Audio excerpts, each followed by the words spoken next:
everyone. How wonderful to be together today in one mountain, many paths. Our mission is what Barbara Marx Hubbard and Dr. Mark Goffney call a planetary awakening in love through unique self-symphonies. We are activating a new humanity, and we are awakening as a new species.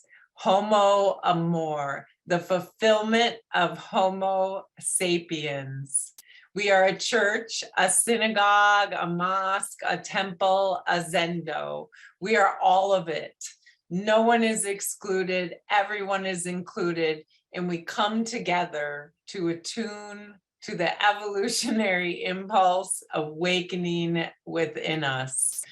I am Christina Tahal, the co-executive producer, along with Krista Josepha, Jamie Long, and Jacqueline Clark, and we are all so delighted to be together with each and every one of you for week 269 of our live community broadcast.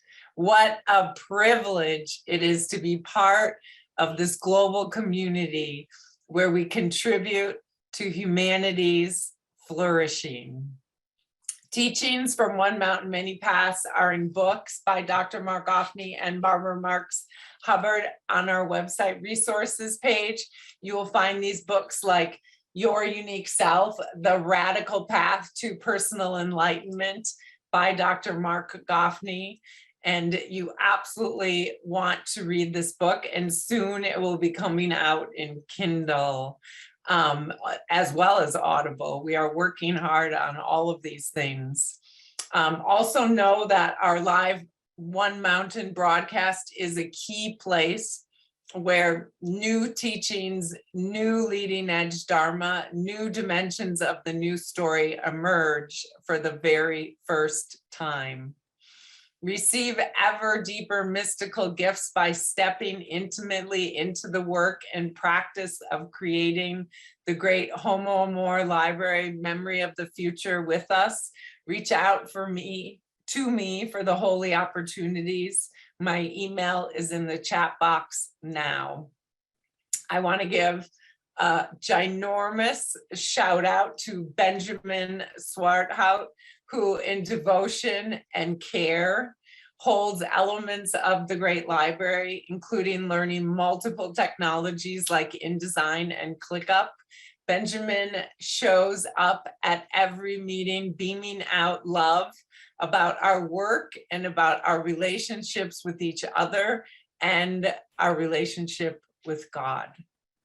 Use the Zoom and Facebook chat function to say hello, to let us know where you're from, and to express your prayers and to resonate the Dharma. On Zoom, check that your chat settings say everyone so we can all hear from you. Sign up for and read our weekly emails. There you find our replays, our community activities, our volunteer opportunities, celebrations, and inspiration. So don't miss those emails. What to expect today? First, a Dharma recap from myself. Then Dr. Mark Goffney will set our intention. Krista will invite us into deeper community. David resonates our evolutionary love code. Then we move into our evolutionary sermon with Dr. Mark and sometimes from Barbara Marx Hubbard. To close, we bring everyone on for a quick intimate dance party and our goodbyes. Mark writes evolutionary love codes, and Mark and Barbara studied those codes together, often comparing them to Barbara's own 52 codes for conscious self-evolution. These codes crystallize the new story of humanity, quote, evolving the course of consciousness and culture, which is the source code of love, unquote. We have the privilege to be a part of the emergence of these first principles and first values. The Dharma gates are open every week. We are blessed. and to serve each other and the evolution of love. Our commitment is to the quality of what we are communicating, for each of us to take part in this creative process of articulating a new story for a new humanity. So we consciously decide we won't forcefully try to end at a certain time, but promise fullness and explosion, to let magic evolve, to serve the evolutionary process. And we will do our best to end around 11 a.m. Pacific time. Of course, if you need to leave, please do, and we look forward to being with you next week. I welcome all who are new. We need you. Know that each week is a standalone, and every week builds on the weeks before. One mountain, many paths is radically committed to telling the new universe story. So now for our recap from last week. Training for Homo Amor. Responsibility is a chosen perspective through which we evolve reality. As we go from Homo sapiens to Homo Amor, we evolve reality, and we learn to wonder ever more deeply, what would Homo Amor do in this situation? What would Homo Amor see, or how would Homo Amor see this? What would Homo Amor say? Homo Amor tries on these questions like a coat and sees what happens. Homo Amor adopts different points of view. Homo Amor adopts, I'm responsible for the whole thing. There is no me and not me. It's just me. There is no us and them. It's all of us. Our circle of compassion includes everyone. Wow. Homo Amor chooses to look at the world through this perspective. Responsibility is to be aware of creating one's own self throughout a lifetime, one's destiny, not some external thing you either take or don't take. Responsibility is something you either are or are not, a chosen perspective, a lens through which and within which reality shows up. It's a context, a within which.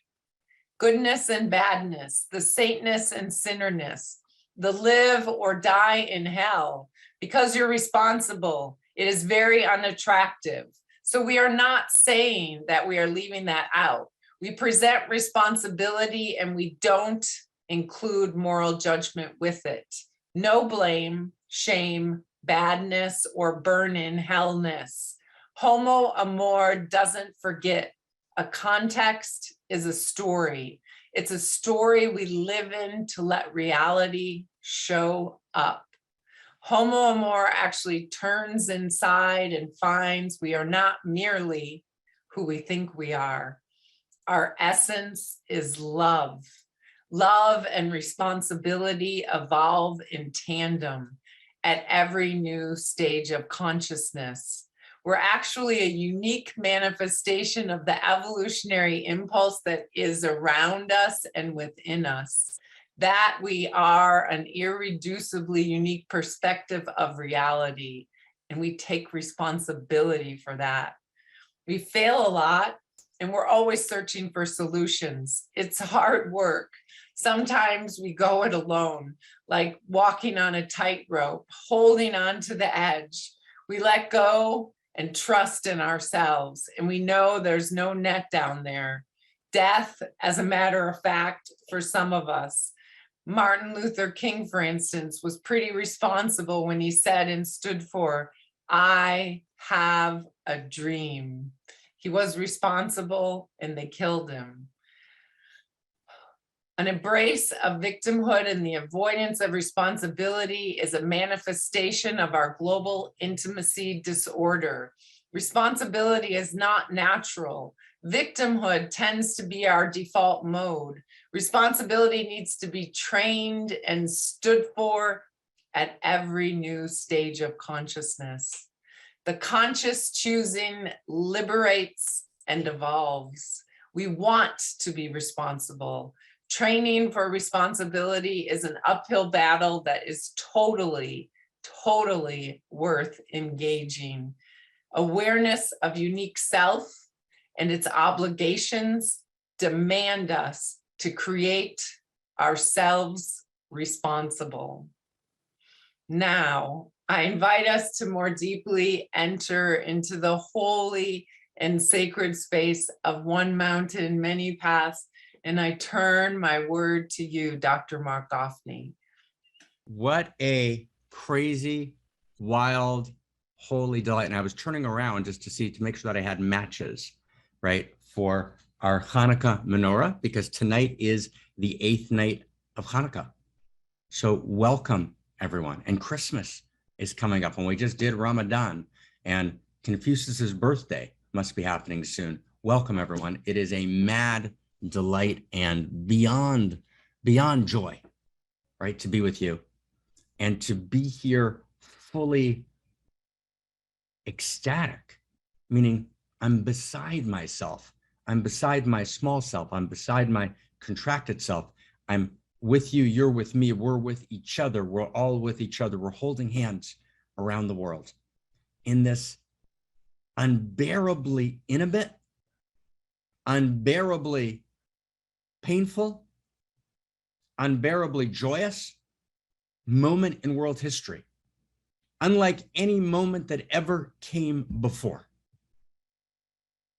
And in this moment, as we live in this time between stories, as we live in this time between worlds, as utopia harks, right? Utopia now harks, H-A-R-K-S. I just live to be able to use that word once in a while. Church is over, have a nice day. Harks, is not a good word, right? And as utopia wants to be here with us, right? There's a potential for utopia. The techno-optimists aren't wrong. They smell something, but they're of course only partial. They're true, but partial. There's something that can happen. The techno-optimists are only wrong in thinking that it's going to happen purely through techno means or through techno-social engineering, a word used by Brett Fleischman in his 1997 book from Cambridge University Press to describe the utopian moves being made behind the scenes by the techno-optimists. No, it's not going to happen through techno-social engineering, but they've got a sense there's something happening. There's possibility here. There's utopian possibility that has never existed before in the history of planet Earth. Wow. Right, where we could actually move beyond a caste system.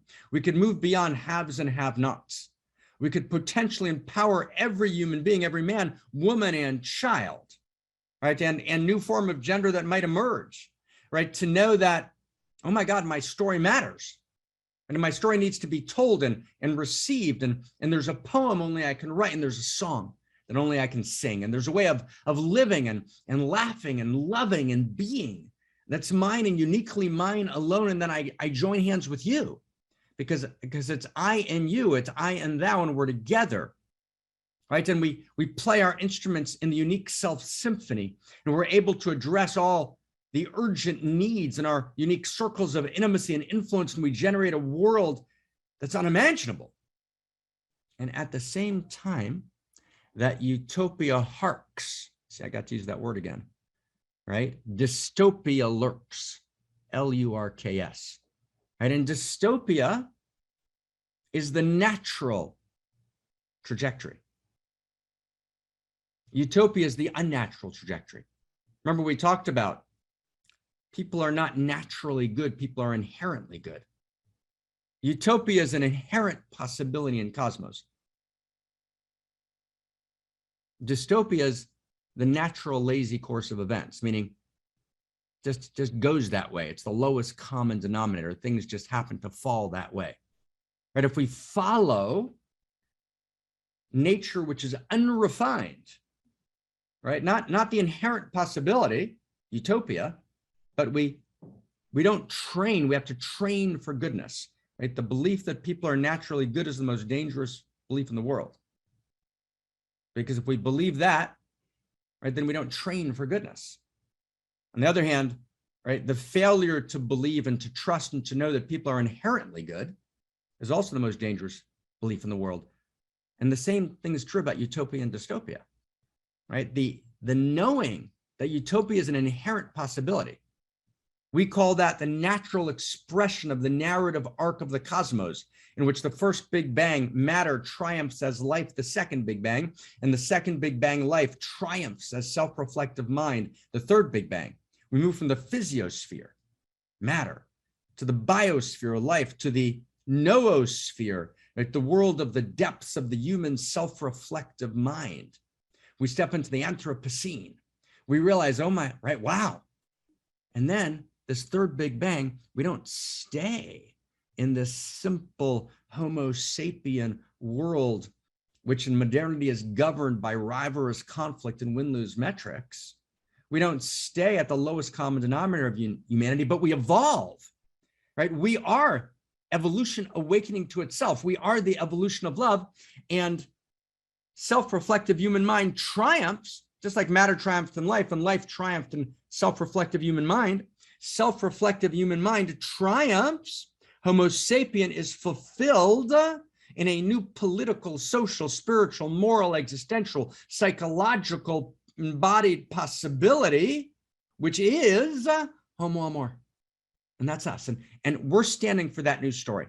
As we stand poised between this utopia and dystopia that we just described, we understand that the pivoting point, right, the root cause, right, is a failure of story, a failure of frameworks. We're locked in old stories. We need to tell a new story that's not fanciful, it's not conjecture. Right, the revolution today, the barricades today that we need to charge, without which, right, we will collapse into existential and catastrophic risk, dystopia in its worst forms. But at the same time, utopia beckons, right? So those barricades, that pivoting point, is the telling of the new story. So that's what we've been engaged in doing. This is the home front of the revolution. And I met yesterday, and was it yesterday morning? No, it wasn't yesterday. It was Friday morning. I had just gotten back from Europe, and I had slept a couple hours, a little jet lag, and I met with Bill Gladstone. He's a beautiful man who Barbara Marx Hubbard, right, created our relationship. And Barbara is, as you all know, my all of our dear friends, my dear evolutionary partner and the co-founder of One Mountain, Many Paths. And she's going to be giving a major talk next week, right, a recorded talk. And we're in a particular sets of topics, and Barbara's going to be with us in a big way next weekend, but Barbara's with us right now. And we started One Mountain, Many Paths, what we used to call Evolutionary Church, as the hub of the revolution, and to be the place where we understood that together we can reweave and evolve the source code. We're not going to repeat yesterday. We're willing to take responsibility. We're not going to be victims in this moment between utopia and dystopia. We're not going to become doomers, which is a whole response, right, which is living in many circles of people who have recognized the depth of existential risk. They've basically said, doomers, there's nothing we can do. That's a victimhood stance. On the other hand, we're not naive techno optimists. We understand the threat is real, but we're going to take responsibility. And the way to take responsibility at this moment in time is to do everything that I can, whether it's my time, my energy, my laughter, my tears, my funding, right, to make sure that we can actually write and tell, we can write a great library. We can do what Da Vinci did in the Renaissance as the Black Death threatened in that time between worlds and time between stories. And we can actually tell the best news story that can be told. And then only a news story raises all boats. The only thing that changes the trajectory of history inalterably, inexorably, is telling a new story. It's the way 70,000 years ago, humans who had existed for, oh my God, probably 2 million years, humans turned into, at Homo sapiens, turned into what we now call humanity, because the ability to use language to tell a new story, a unifying story, came onto the horizon. So we're now at a point where humanity needs more than anything else a new story, a shared global story as a context for our diversity. We're not getting rid of our diversity. Of course, we need a context for our diversity. Every religion, every nation, right? Every group has, right? Every individual has instrument to play in the unique self symphony, but we've got to be playing the same music. And that new story creates global intimacy. And underlying all of the generator functions for existential risk is a global intimacy disorder. So that's what we're doing here together. That's our intention. And we set it anew every week, not as information, right? If you've been with us, we've said some version of this every week for the last, 275 weeks almost, right? What week are we up to, right? What week are we up to? Anybody know? What week are we up to? Anybody? Anybody got a week? 269. Thank you. Right? So the last 269 weeks, either myself or Barbara or someone else, right? In the summer, or David or Shad or Claire or Christina Emelon, right? Whoever was, right? Terry, Tom, right? We've said these words in different ways. But this is not information. This is invocation. We're invoking Homo Amor. We're taking responsibility for the whole thing, right? We refuse to be victims. We can actually step in and we can tell this story, right? We can tell the new story. And you can't just make it up. You can't just declare it. You got to do hard work. You got to do 10,000 footnotes. We got to traverse the width and breadth of culture and then create the next meta vision, more than just a theory. We've got to integrate all the best theories into a new worldview vision, just like existentialism was a worldview.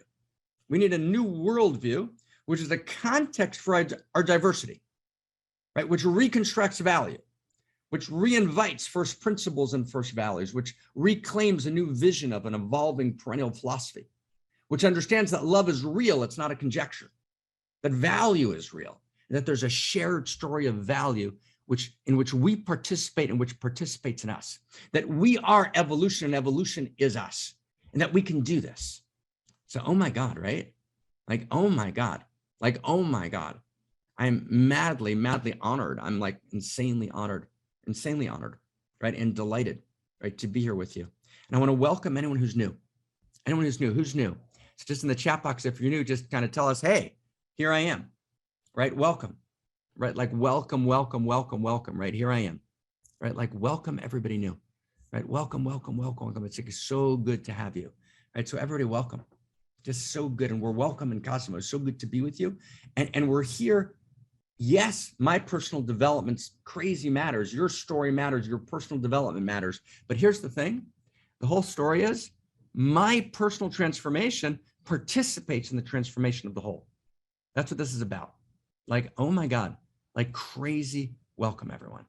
Crazy welcome. Now, let me just say, if I can, one more word, right? In the last several weeks, we started kind of in the beginning of the fall, right? Somewhere in September, we started this set of conversations around story, right? And we said that story matters, right? In other words, it matters not in the sense of the Western psychological separate self story, although that's legitimate. It's important to go and do your separate self work and to work at certain moments in your life within therapeutic modalities because they have an enormous amount to offer.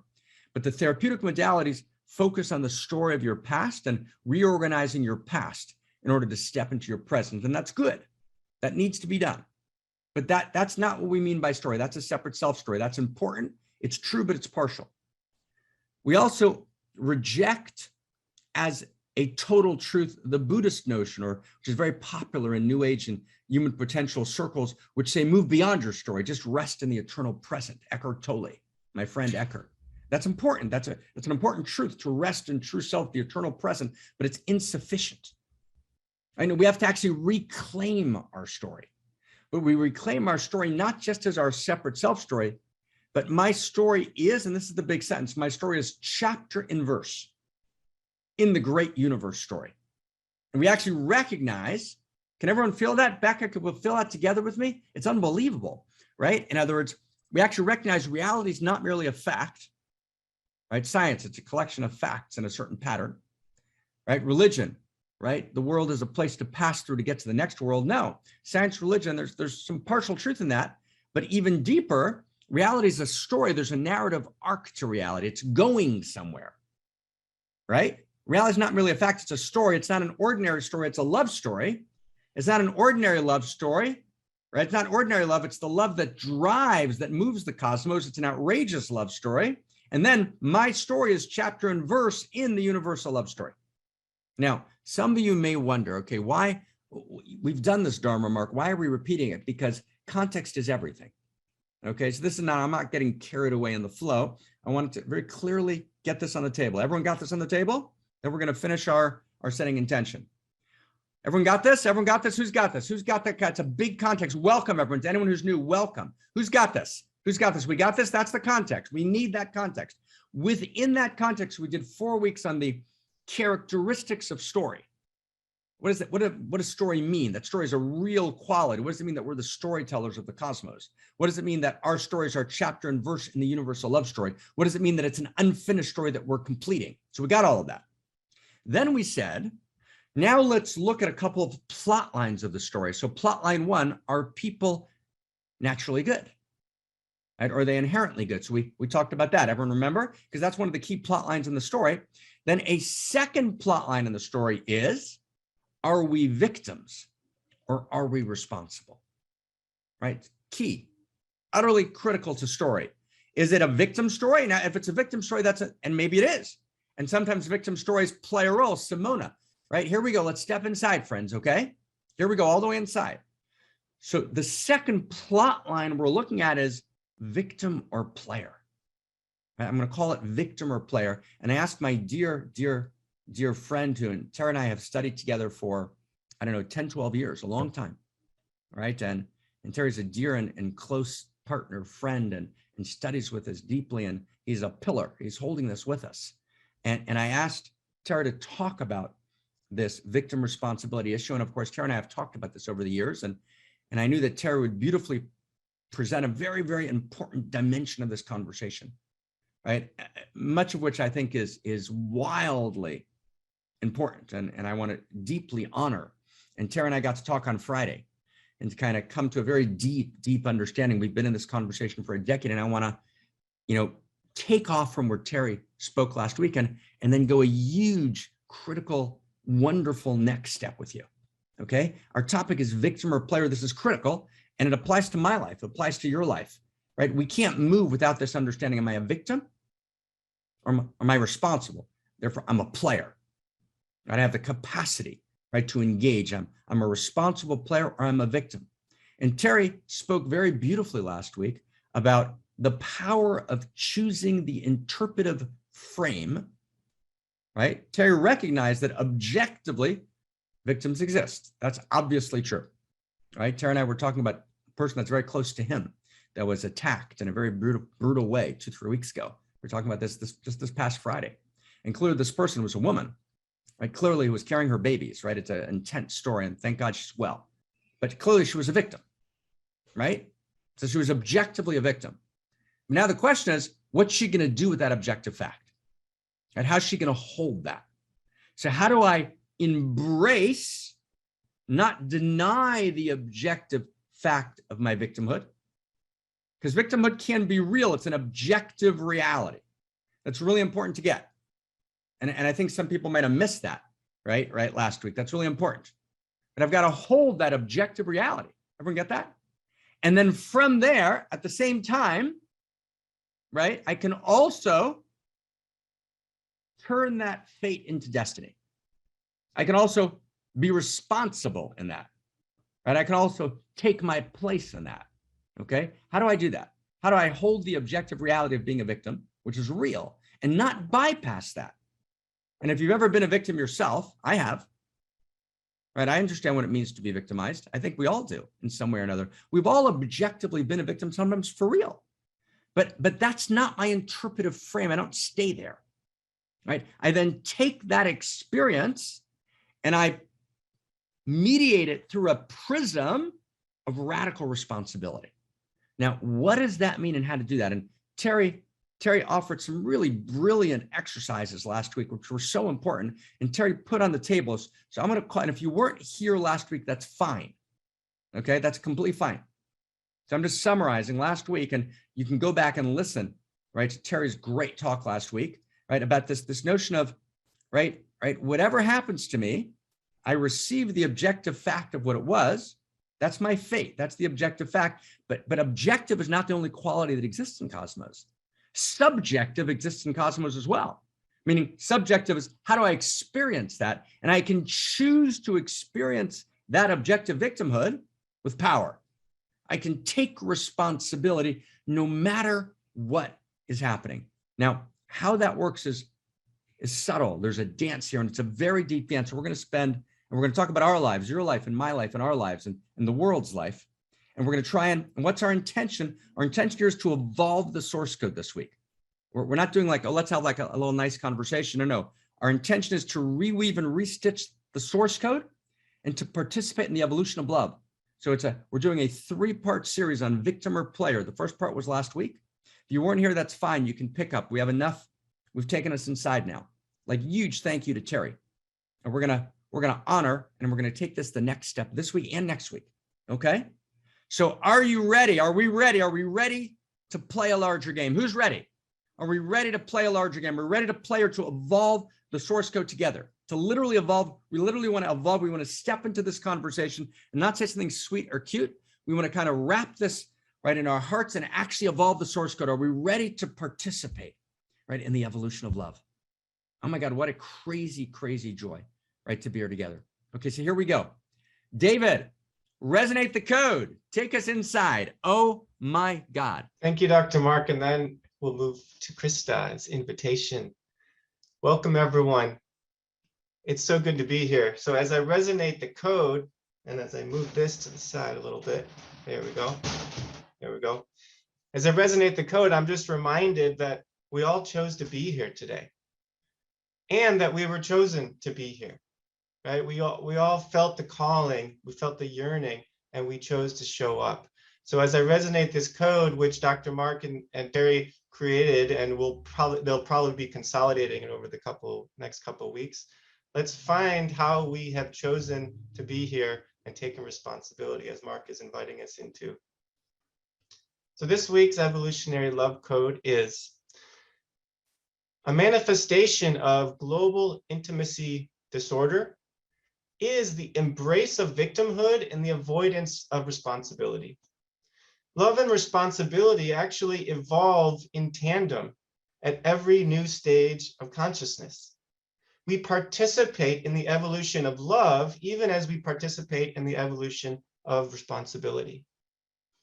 Love and responsibility are first principles and first values of cosmos. There is no split between joy and responsibility. We are not naturally good. We are inherently good. Goodness must be trained. Training goodness is ecstatic joy. Victimhood is natural. Victimhood tends to be our default mode. Responsibility is not natural. Responsibility is inherent, and responsibility must be trained. Training responsibility is ecstatic joy. Responsibility means I have the capacity to respond to my reality and turn fate into destiny. To turn fate into destiny may impact what happens in reality in its exteriors, and it may not. Turning fate into destiny changes my own experience of reality. Turning fate into destiny transforms my own interiors. In the deeper view, interiors drive reality. In the deeper view, interiors always transform exteriors. Responsibility does not necessarily mean that I am the cause of my reality. To believe that I am the sole cause of my reality is often a disguised form of narcissism. To believe that I am the sole cause of my reality embraces first principle and first value of autonomy, but denies the first principle and first value of communion. To believe that I am the sole cause of my reality is not eros, but pseudo-eros. And finally, responsibility is not generic, it is unique. I am responsible for playing my unique instrument in the unique self symphony. There are no pure victims in the unique self symphony. Responsibility is not some external thing you either take or don't take. Responsibility is perspective. It is a lens through which and within which reality occurs. So with that beautiful and extensive code, I'll paste it in the chat box. I turn my word to you, beloved Krista. Thank you, David, for resonating the code so alive and filling us with the ecstatic joy of taking responsibility. And before we dive into this awesome, exciting topic, I want to share with you and invite all of us what it means to take responsibility for this revolution, as Mark said in the beginning, to create utopia and not dystopia. Because this is a bottom-up revolution. This is a unique self-symphony where each and every one of us is not only invited, but actually needed, and we cannot do it without each other. So if we can feel right now together that we are literally having that seat on that table of history right now, we're sitting at that table of history right now. And the question is, what are we going to do with that seat? Are we going to just sit here and listen and receive it? And that's beautiful. But we are also invited to ask ourselves the question, what can I contribute to this table? What can I contribute to this revolution? And to know that each and every one of us has a unique gift to give that we desperately need. So literally, we cannot do it without each other. So I want to invite all of us to ask yourself that question. And if you feel ready to step in and participate and co-create in this awesome revolution, then you are welcome to join. And I want to invite you to meet with either me or with Christina, and we'll put our email addresses in the chat box again, and we can just get to know each other, get to know your beautiful, unique skills and what way your heart desires to participate. And the other way to do that is, of course, to become a member. All of us are needed to give our contribution and to fund One Mountain so we can take it the next level together. We are right now in the process of launching a podcast. We are editing the books, the Evolutionary sermon books, and that is a huge project that we need some funding for. So please step in and make your contributions and give as much as you can. Membership already starts from only $25, and you will get access to 9 beautiful in-depth courses where you can study the Dharma yourself. But we do encourage you to give $100. That's what most people are giving. So thank you so much for doing that. And actually, we also have for members self-study groups, and the next self-study group starts in January. A group of us members studying together the 11th hour course, which is an amazing course that Barbara Marx Hubbard and Mark Gaffney created together. So that's an amazing way to meet with other members, to study the Dharma, and to practice together. So you are also very, very welcome to join us there. And let me close with just sharing for one moment where you can sign up to become a member. If you go to our website called onemountainmanypaths.org, if you click here on membership, that's where you can find all the information you need, and you can sign up right here. So thank you for doing that. Thank you for participating. And with that, I turn my word back to you, Mark. Thank you for the gorgeous resonating of the code, David, for the beautiful Dharma recap, right? To Haley and Christopher, just bringing us in and taking us inside and making this real. Right, as a community, as a band of outrageous lovers. So we're going to dive in, and I want to just invite everyone to really, let's like crazy step in now. We're going to dive into this code, and then we're going to pray. We're going to do our prayer and our practice, and we're going to light Hanukkah candles, right, on the other side.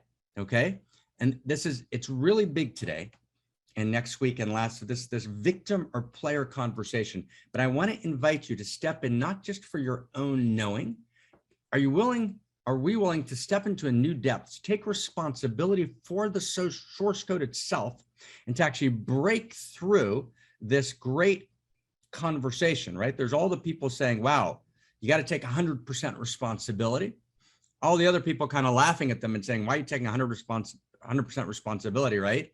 Right, just actually, right, things happen, and you gotta own the fact that, you know, you're not responsible for a lot of things happening, and you know, and let's take care of the victims, right? And we're all victims, and actually, there's almost a competition in society today, right, to be a victim, right? Claiming your victimhood is politically correct, right? And there's value in both sides of this conversation, and so we stepped in last week and we began the conversation, and we're going to take this conversation, we're going to take it all the way. Let's go all the way today and next week. Let's go all the way together in this lifetime. And let's do this for the evolution of the source code. So here we go. Okay. So step one, we took last week. And again, if you weren't there, that's fine. I'm going to summarize step one, right? As we did in our introduction. Step one is full responsibility. Even if I'm objectively a victim, I'm still taking responsibility, right? Meaning I can choose to engage the system. I can choose to engage the situation in which I'm objectively a victim with full responsibility. And that responsibility gives me power and joy and capacity. Huge. And I want to invite everyone to go to the One Mountain, Many Paths YouTube channel and to listen to Terry's talk last week that talked about this in a really important way. That's step one. Now let's go slow. Step two. We ready? We in together? We in together? Who's in? All the way in? Okay, here we go. Here we go. And let's put the code again one more time right at the bottom. That's step one. Now that taking of responsibility means, step two, right? Responsibility means I have the capacity to respond. To be responsible means I don't go mute. I don't go silent. I don't lose my voice.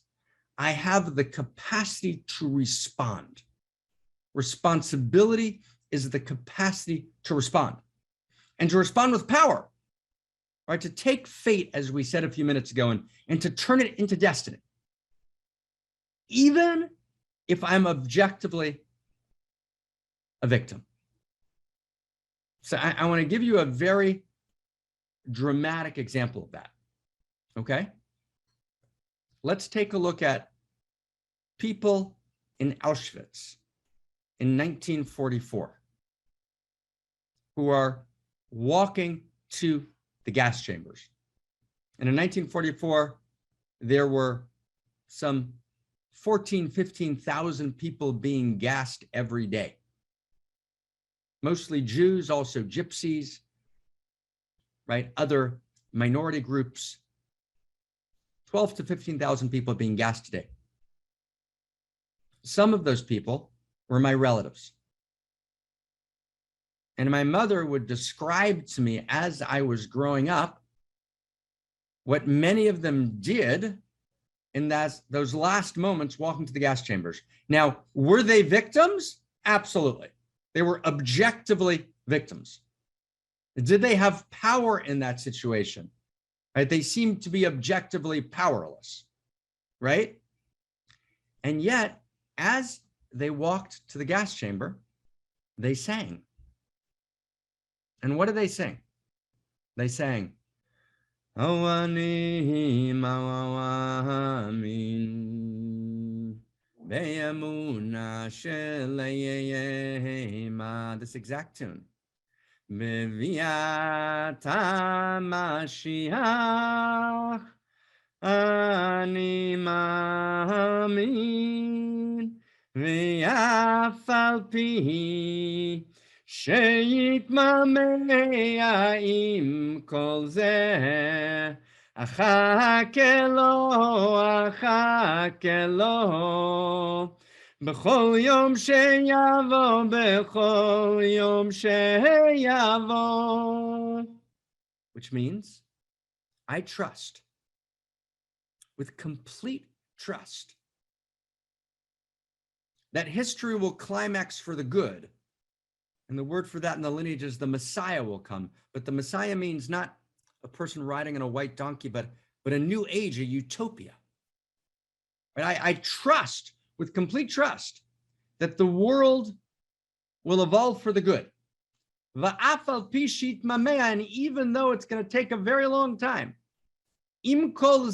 nonetheless, I will be urgently, actively waiting, not passively waiting, actively militating to create that world, knowing that in any day, that new world can burst forth from the ground like a fresh petal and a fresh flower from barren ground.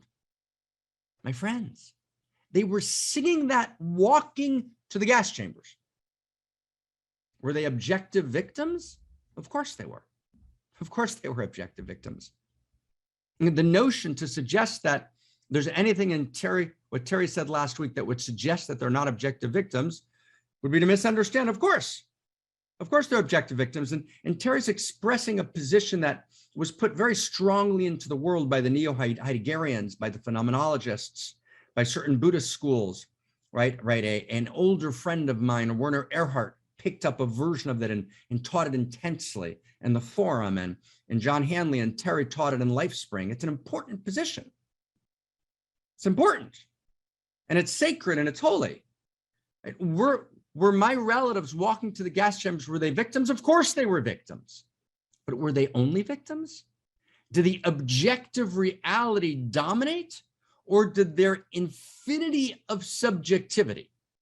And the infinity of subjectivity is a dimension, a spark of the divine, which enabled them to have radical trust and to know that if they had to choose in that moment, would I want to be one of the Nazis with submachine guns, guarding and whipping the line into shape, walking to the gas chamber? If I could snap my fingers and I could be one of those Nazis, or I would continue to walk to the gas chamber, I would choose to continue to walk. And that actually I have the capacity, even in the depths of hell, to actually be a player and not a victim, and to take responsibility for my response. Does everyone understand that? I'm going to take responsibility for my response in that moment. Wow. Right? Now, I want to be careful here. This is a very different position than the position that Sartre talked about. So when Sartre talked about taking responsibility, he wasn't saying the same thing. Sartre was saying, because the world is meaningless, because Sartre was the apostle of cosmic meaninglessness, right? And as Irving Yalom says, citing Sartre, he reads Sartre correctly. He says, for Sartre, there's no values, and there's no ethics, and there's no meaning. So when Sartre says take responsibility, he's not saying what I'm saying, what we're saying here. Sartre is saying, since there's no other position that matters anyways, because there is no meaning, you might as well take responsibility, because that's the most creative and joyous and fruitful position. That's not what we're saying here. I want to get that clear. That's not what we're saying. We're saying responsibility is a first principle and first value of cosmos, and that love and responsibility co-evolve. And I am love evolving. Evolution is love in action. Evolution is responsibility in action. And I am evolution. So as my circle of intimacy widens, my circle of love widens, my circle of responsibility widens. So therefore, I respond not only to pain that I experience, I respond to pain that you experience. I respond not only to egocentric pain, but to the pain of my whole people. Then I respond to the pain of every human being on the face of the planet. And then I take responsibility because I'm madly in love. I'm madly in love, so I take responsibility for the pain of every animal, and I might decide never to eat lamb chops again because an animal suffered for 3 months so I could have that succulent bite of lamb chops. You freaking narcissist. You get that? Right? You get that? I'm going to take responsibility for the animal. Right? So my circle of love expands, so my circle of responsibility expands, and it deepens. Right? Wow. Beautiful. But that's because responsibility is intrinsic and real, and because love is real. And then because there's a quality, there's a first principle and first value of responsibility that lives in cosmos. The laws of nature, the inherent structures, right, take responsibility to fulfill their function, right? When sperm finds egg, right, and fertilization happens, and in the entire process, right, of moving down the fallopian tubes and then moving ultimately to, right, wow, to gestation and all the stages to birth, you've got infinite sets of responsibility and love that are being taken at every moment for each part to function. And when cancer happens in the body, it's because a set of cells stopped taking responsibility for the whole in some deep way and metastasized, right, and went to grow and to be involved in their own personal development, but not in the development of the whole. They were living their story. They were plotting their life, but they wouldn't actually take up and step up and stand up and say, I'm really responsible. This is mine. This is mine, not Mark's. It's not Christina Amelon's. It's not Dr. Kincaid's. It's not Claire's. It's not David's. This is mine. This is mine. We're going to do this together. It's mine. I'm taking responsibility. I love that much. I'm going to love that, Matt. Now, let me go one more step, okay? Go one more step. Now stay close, and we got to go one more step.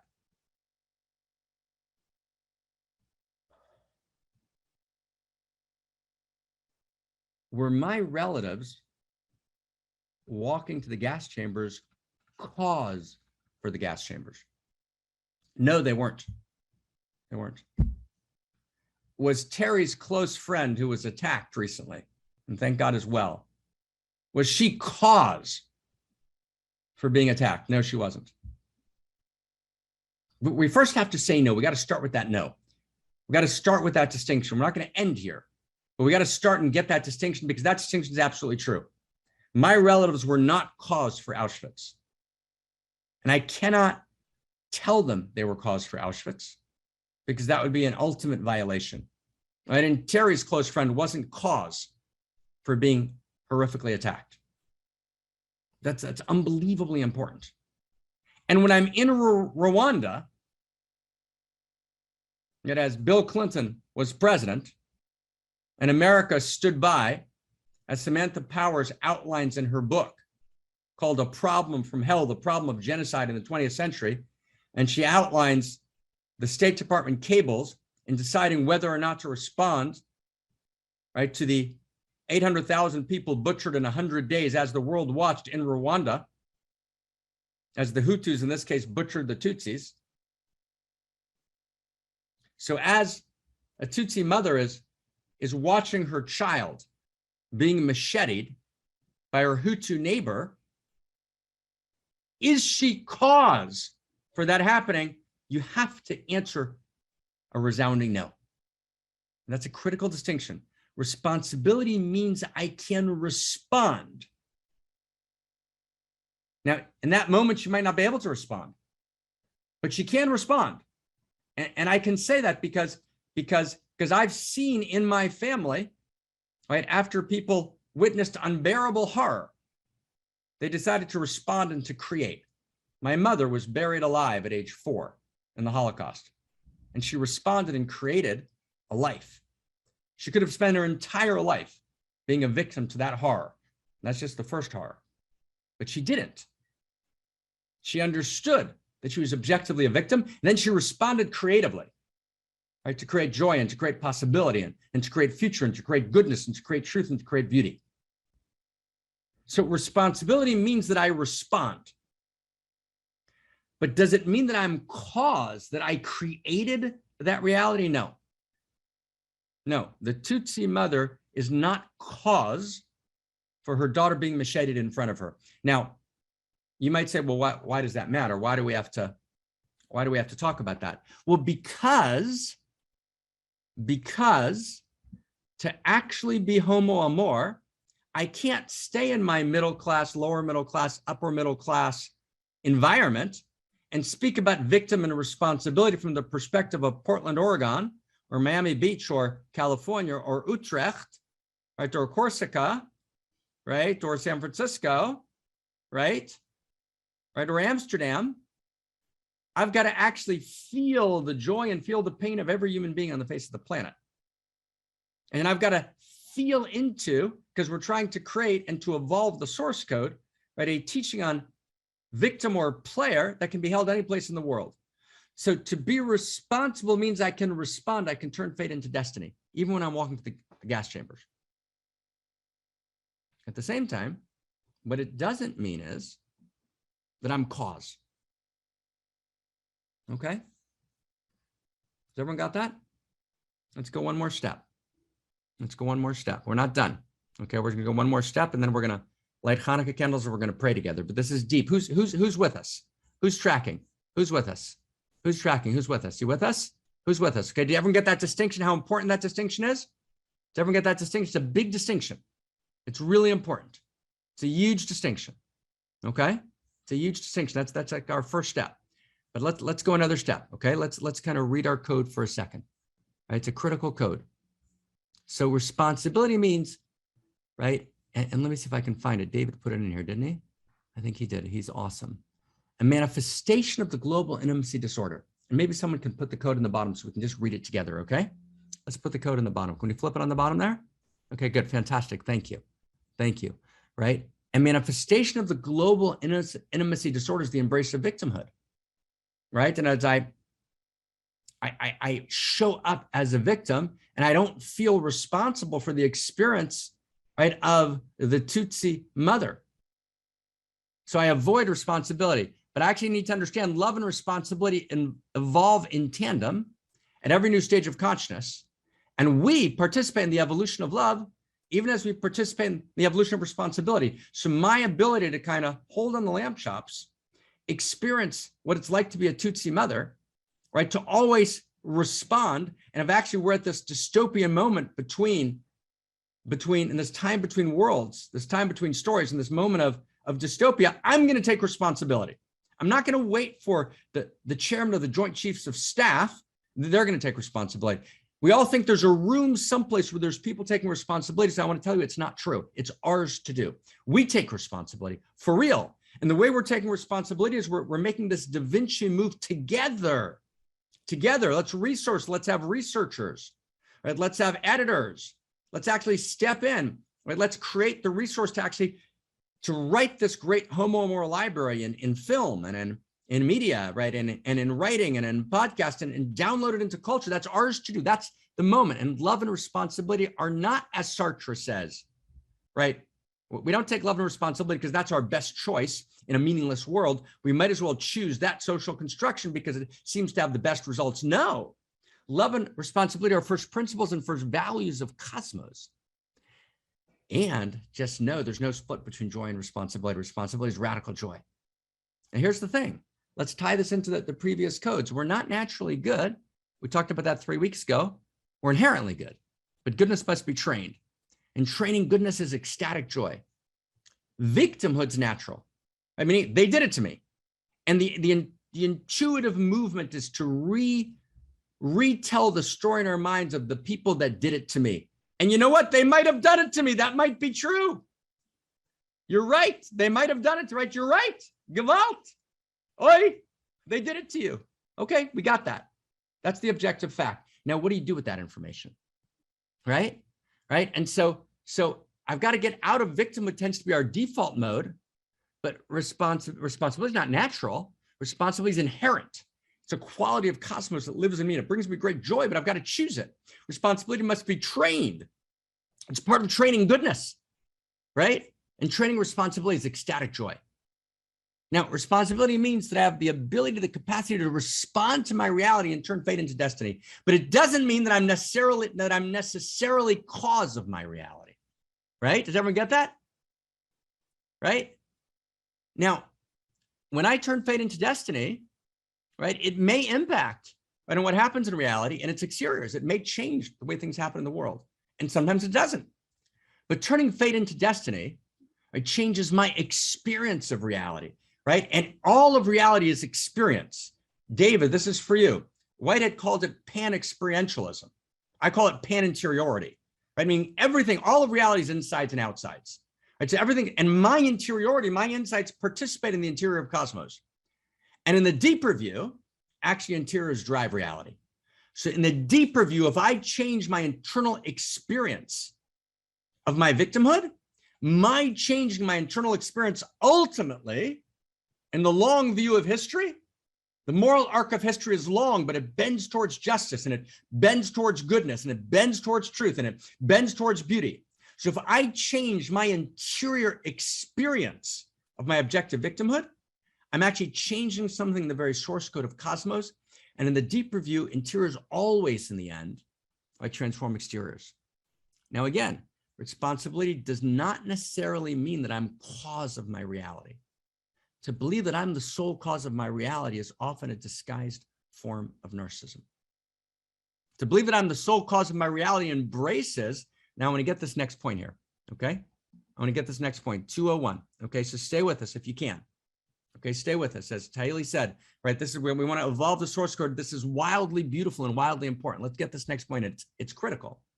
To believe that I'm the sole cause of my reality embraces the first principle and first value of autonomy, but denies the first principle and the first value of communion. So therefore, to believe that I'm sole cause for my reality is not eros, but pseudo-eros. And I want to get this.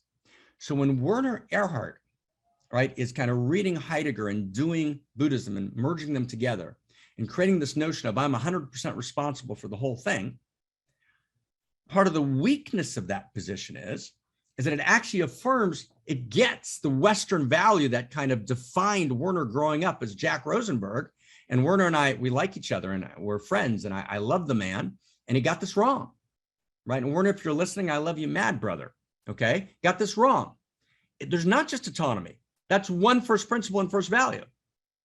When you step out of the field of value, what you do is you choose one first principle and first value, and you make that your only first principle and first value. You build everything around it. So integrity is all about how I be in the world. But actually, how I be in the world is half of integrity, right? It's half of who I am. It's half of my identity. But actually, there's a second first principle and first value, and it's called communion.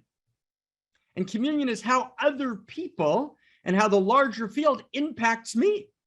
And that's an equal first principle and first value to autonomy. Does everyone get that? So if you take only one, this is a principle, it's a critical principle. Anytime you take one first principle and first value, and you step out of the field of value, and the field of value is the field of eros, and you turn that first principle and first value into an absolute, and then you build your philosophy around it, you will always get to absurd and ultimately wrong and violating conclusions, right? So for example, let's say you say the only real value is communion, right? So for example, my friend Alex Pentland at the MIT Media Lab, right, really believes that the only first value is communion. And communion means that we affect each other and impact each other. And there is no real responsibility and real decision-making in 99% of our lives. And he's one of the architects of the internet, which is based on likes and views and social pressure and nudges, as Cass Sunstein, Obama's advisor, calls it, who also embraces that idea. I'd say we're all part of community. Community defines us. We're going to organize society based on invisibly exerting social pressures, right? We'll actually, right, create a certain kind of society through techno-social engineering. That's actually one of the shadows of the absolute value of communion without taking into account autonomy. That's a shadow. On the other hand, if you take the notion of autonomy and you divorce it from communion, you might get the shadow versions of the landmark training, right? In which basically there'll be a teaching that I'm fully responsible, but not in the way that Terry and I are saying it. Not I'm responsible because I'm responding, because I have the capacity to respond, even if I'm walking to the gas chambers. No, all right, what responsibility will come to mean is I'm full cause for the whole thing. So I'm a Tutsi mother and I'm cause for my daughter being tortured and macheted in front of me. No, no, no, the Tutsi mother's not cause. But if you only take autonomy, if the only thing you have is autonomy, then that's your only value. And that's the only place you have power. And since you're desperate not to have power and not to surrender, you're going to actually create a distorted thought structure. Does everyone get that? It's deep. Okay? It's deep. It's deep. It's deep. It's deep. It's like it's important. So I need to embrace, I need to enter the Tao. I need to embrace objective victimhood, as Tara and I have said. Very beautiful. Tragic. And if I don't embrace objective victimhood, I'm not going to heal victims. I'm not going to stand for victims. I'm not going to stand on the side of real victims. Parentheses, there's nothing more violating than pretending to be a victim when you're not. So often people are perpetrators pretending to be victims.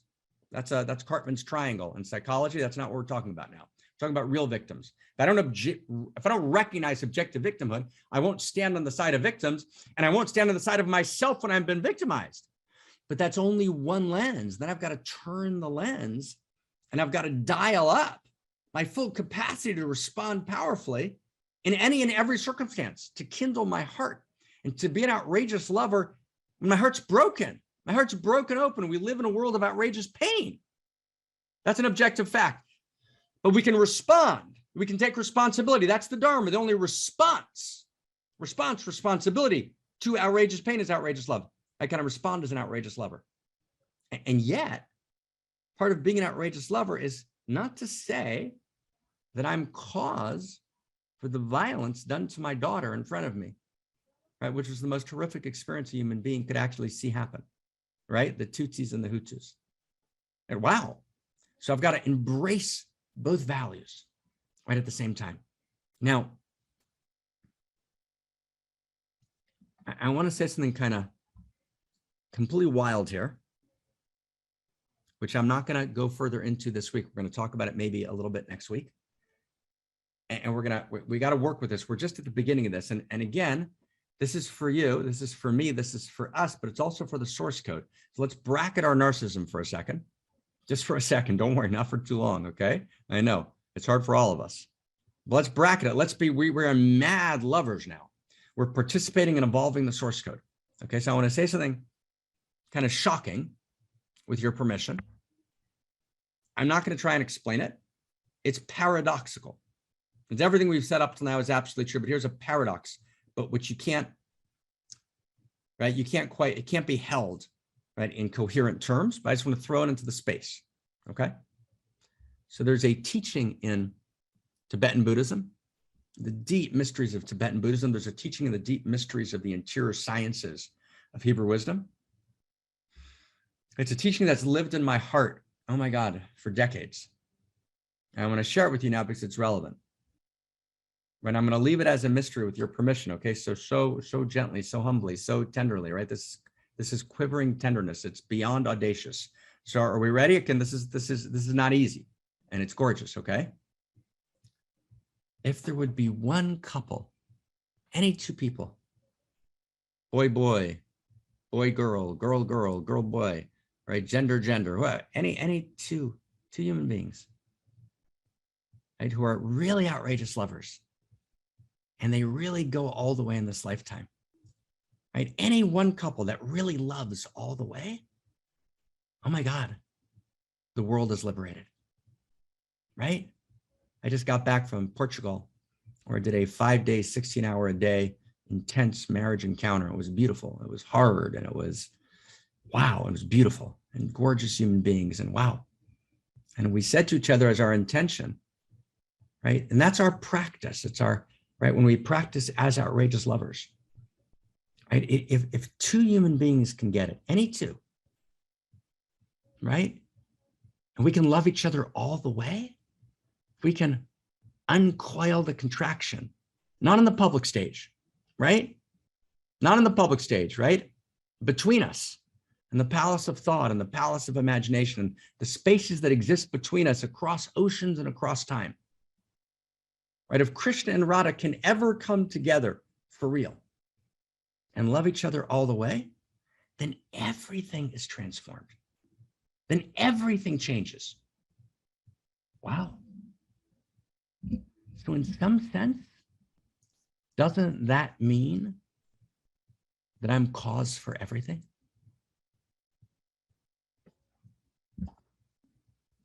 Right? You get that? Paradox. And everything we said today is absolutely true.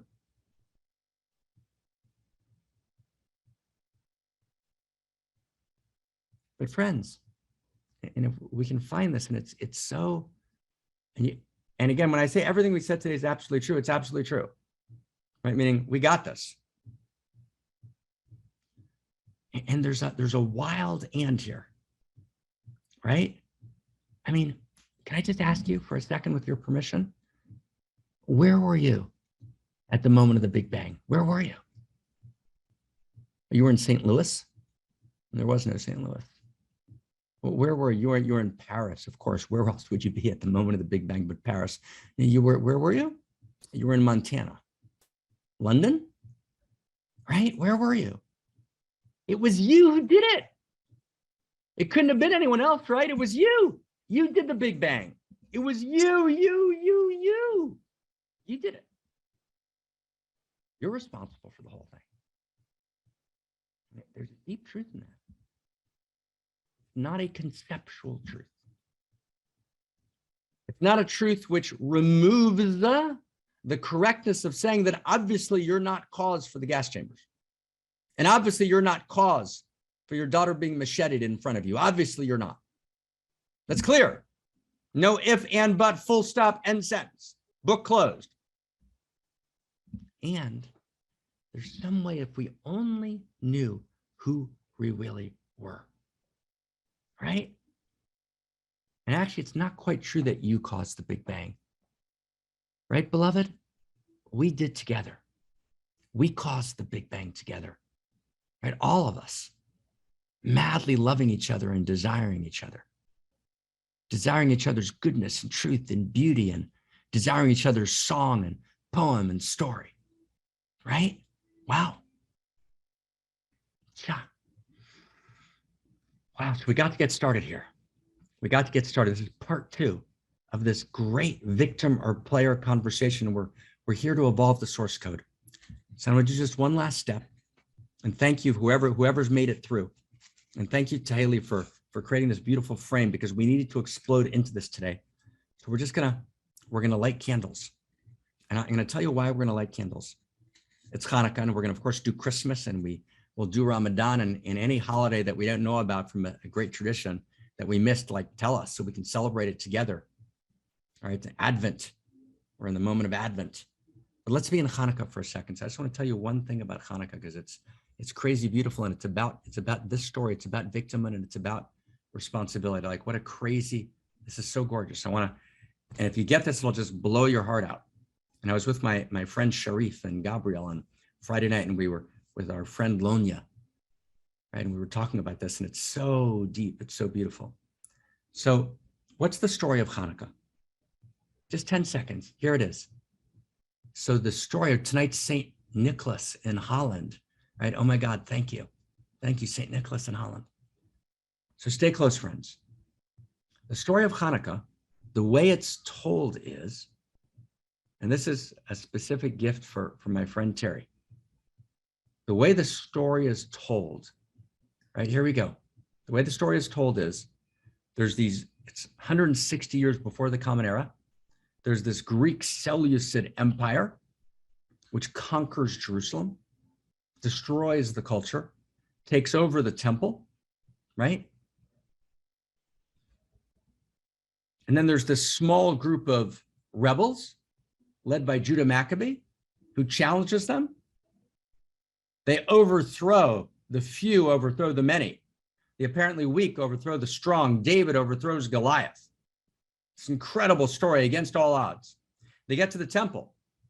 In order to light the candelabra, which is the great light of the temple, you need what's called pure oil, shemen tahor, pure oil. The Greeks had intentionally defiled all of the pure oil so that the great candelabra could not be lit. And they found one cruse, right, of pure oil. One cruse, one little flask of pure oil. There was enough in that little flask of oil to last for one day, but it lasted for 8 days. And hence the miracle of Hanukkah that we celebrate for 8 days. Now stay close, friends. Stay close. And it's crazy beautiful. It's crazy beautiful beyond imagination. So I'm going to tell you something. This is heartbreaking, but it's beautiful. The story is not true. Or let me say better, the story is true but partial. What actually happened was the Maccabees won the first set of battles, 160 before the Common Era. But before too many years had gone by, 4 out of the 5 Maccabee brothers had been killed. The Greek Seleucids came back and took control of Jerusalem. Wow.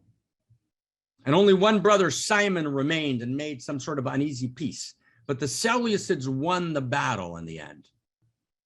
Does everyone get that, Enoch? This is wild. Stay close, stay close, stay close. It's so wild.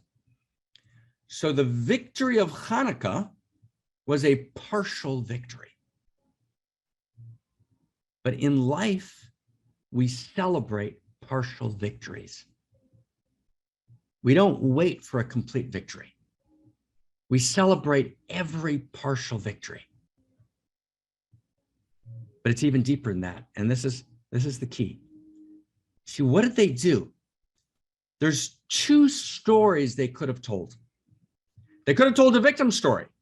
We tried to rebel, we succeeded for a few years, and then the Greek Seleucids came and they crushed us. They completely crushed us. Everyone get that?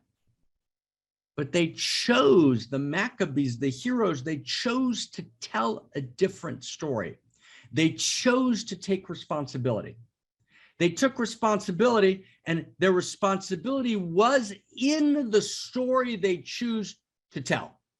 In the story they chose to tell. And they chose to tell a story of celebration.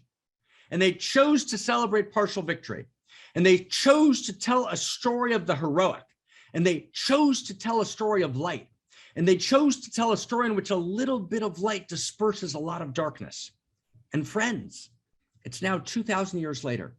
And around the world, people are lighting these candles. And the Greek Seleucids are no place to be seen. Wow. Mark Twain once asked about this Hebrew wisdom lineage, what's the secret of their immortality?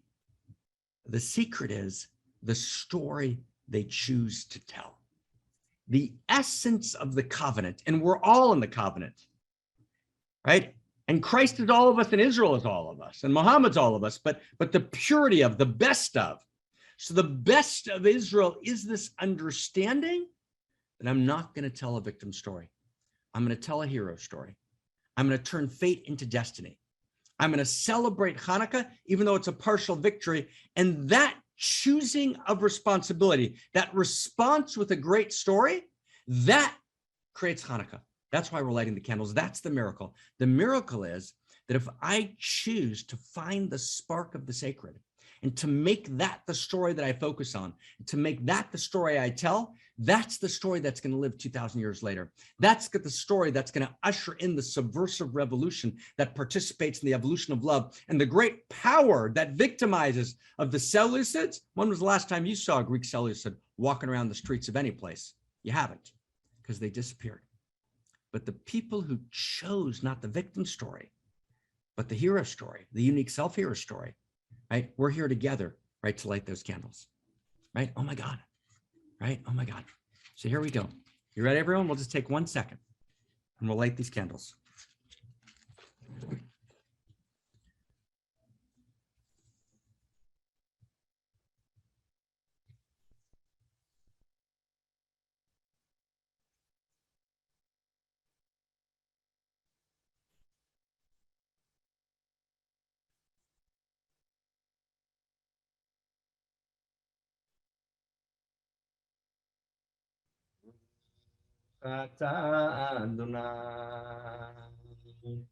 Eloheinu melech haolam Asher kiddushanu b'mitzvotav v'tzivanu lehadlik ner shel Chanukah.